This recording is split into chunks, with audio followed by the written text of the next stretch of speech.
Calendar ତାରିଖ ବଦଳୁଛି, ବର୍ଷ ବିତି ଯାଉଛି, ହେଲେ ମୋ ସମୟ ଯେମିତି ସେଇଠି ଅଟକି ଯାଇଛି। ବୟସ 25 ହେବା ପରେ ଦୁନିଆର ରଙ୍ଗ ବଦଳିଯାଏ। ନିଜ ଘରେ ବି ନିଜକୁ ଅଚିହ୍ନା ଅଚିହ୍ନା ଲାଗେ। ସକାଳୁ ଉଠିଲେ କାନରେ ବାଜେ ସେଇ ଗୋଟିଏ ସ୍ୱର, ଆରେ ବାବୁ, ଏଥର କ'ଣ ନୂଆ ଫର୍ମ ବାହାରିଥିଲା କି? ଜୀବନଟା ଯେମିତି ଏକ OMR ସିଟ୍ ପାଲଟି ଯାଇଛି। ଠିକ୍ ଉତ୍ତର ଖୋଜୁ ଖୋଜୁ ଯୌବନ ସରିଯାଉଛି। କାଲି ଯାଏଁ ଯିଏ ସାଙ୍ଗମାନଙ୍କ ସହିତ ମସ୍ତି କରୁଥିଲା, ଆଜି ସେ ଏକ ବନ୍ଦ କୋଠରୀରେ ନୀରବ ସାଜିଛି। ପ୍ରେମ, ସ୍ୱପ୍ନ ଆଉ ଅଭିଳାଷା ସବୁ ପଛରେ ରହିଗଲା। କେବଳ ସିଲାବସ୍ ହିଁ ଏବେ ପରମ ସତ୍ୟ ହୋଇଗଲା। ପଡ଼ୋଶୀ ପଚାରନ୍ତି, ପୁଅର ଚାକିରି କେବେ ହେବ? ବାପାଙ୍କ ମୁଣ୍ଡ ନଇଁଯାଏ, ଛାତିରେ କୋହ ଜମିଯାଏ। ଦର୍ପଣ ଦେଖିଲେ ନିଜକୁ ଆଉ ଚିହ୍ନି ହୁଏନି। ଏତେ କମ୍ ବୟସରେ ବାର୍ଦ୍ଧକ୍ୟର ଛାପ ଯେମିତି ଆସିଯାଏ। ହାତ ଖର୍ଚ୍ଚ ମାଗିବାକୁ ଆଜିକାଲି ଲାଜ ଲାଗେ।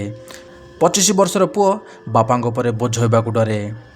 କେତେ ଟ୍ରେନ୍ ଗଲା, କେତେ ପରୀକ୍ଷା ସରିଲା, କିନ୍ତୁ ରେଜଲ୍ଟ ଲିଷ୍ଟରେ ନାଁଟା କାହିଁକି ରହିଗଲା? ସାଙ୍ଗମାନେ ସବୁ ଆଗକୁ ବଢ଼ିଗଲେଣି, କିଏ ଘର କଲାଣି ତ କିଏ ବାହା ହେଲାଣି। ମୁଁ କିନ୍ତୁ ସେହି ଇତିହାସ ଆଉ ଭୂଗୋଳରେ ଅଟକିଛି। ନିଯୁକ୍ତିପତ୍ରର ଆଶାରେ ରାତି ପରେ ରାତି ଜାଗିଛି। ମା'ର ନୀରବତା ସବୁଠୁ ବେଶୀ କଷ୍ଟ ଦିଏ। ସେ କିଛି କୁହେନି, କିନ୍ତୁ ଆଖିରେ ଅନେକ ପ୍ରଶ୍ନ ଥାଏ। ଡିଗ୍ରୀ ଥାଇ ମଧ୍ୟ ଯୋଗ୍ୟତା ପ୍ରମାଣ କରିବାକୁ ପଡ଼େ। ଏଠି ମଣିଷ ନୁହେଁ, କେବଳ ପଦବୀର ସମ୍ମାନ ମିଳେ। ଗୋଟିଏ ପୋଷ୍ଟ ପାଇଁ ଲକ୍ଷେ ପିଲାଙ୍କ ଲଢ଼େଇ। ଏ କେମିତିକା ବ୍ୟବସ୍ଥା, ଏ କେମିତିକା ବଢ଼େଇ? ଲାଗେ ଯେମିତି ଏ ଲଢ଼େଇ କେବେ ବି ସରିବ ନାହିଁ। ସରକାରୀ ମୋହରରେ ଜୀବନଟା ଜଳିବ କି ଆହୁରି ପାଇଁ? ତଥାପି ହାରିବି ନାହିଁ, ଚେଷ୍ଟା ଜାରି ରଖିବି।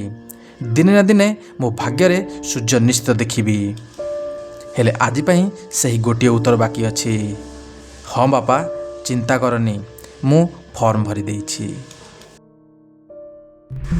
ଆଶା କରୁ ସାଙ୍ଗମାନେ ଏହି ଭିଡ଼ିଓଟି ନିଶ୍ଚିତ ଭାବରେ ଆପଣଙ୍କୁ ପସନ୍ଦ ଆସିବ।